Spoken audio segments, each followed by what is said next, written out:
Welcome back to the OK Kiteboarder. In this episode, what we're going to do is try out some night kiting. We're here in downtown Oklahoma City at Lake Hefner. We've got a great day on the water, somewhat gusty conditions, so we're going to see how this works out in the night with LED lights. Wish us luck.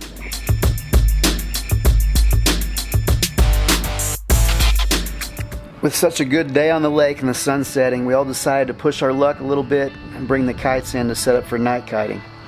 I just purchased a couple of sets of cheap LED waterproof light packages on Amazon. One set for my board and another for my kite.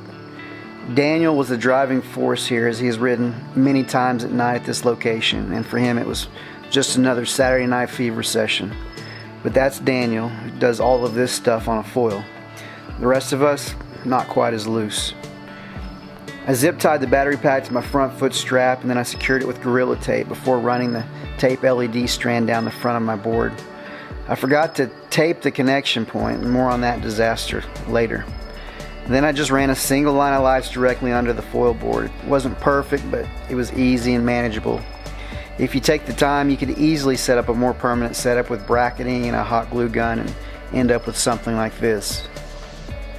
For the kite setup, I just used rope LED lights, and I mounted the battery pack with zip ties to an end strut, taping off the lights across the leading edge every so often and securing with tape at the end of the strand. Some of the riders added random glow sticks on the boards, harnesses, control bars, and everywhere else. We launched with flashlights to confirm the lines were not crossed.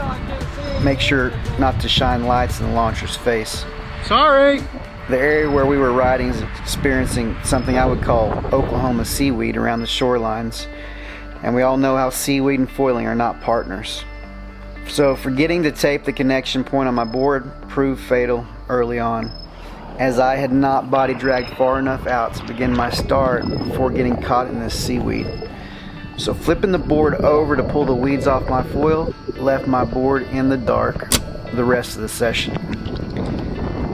Video on the water at night was almost impossible for me. I was just trying to survive out there. My depth perception was completely off. I could see lights on land, but really I couldn't tell how far away it was.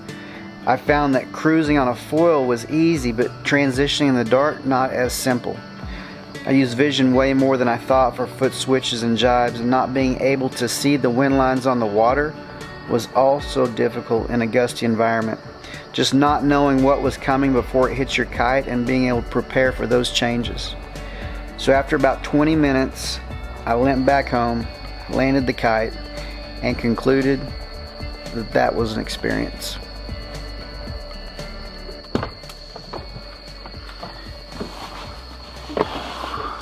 Well, that didn't exactly go as planned. I did, however, learn a few things. The setup and all the energy and anticipation was a lot of fun.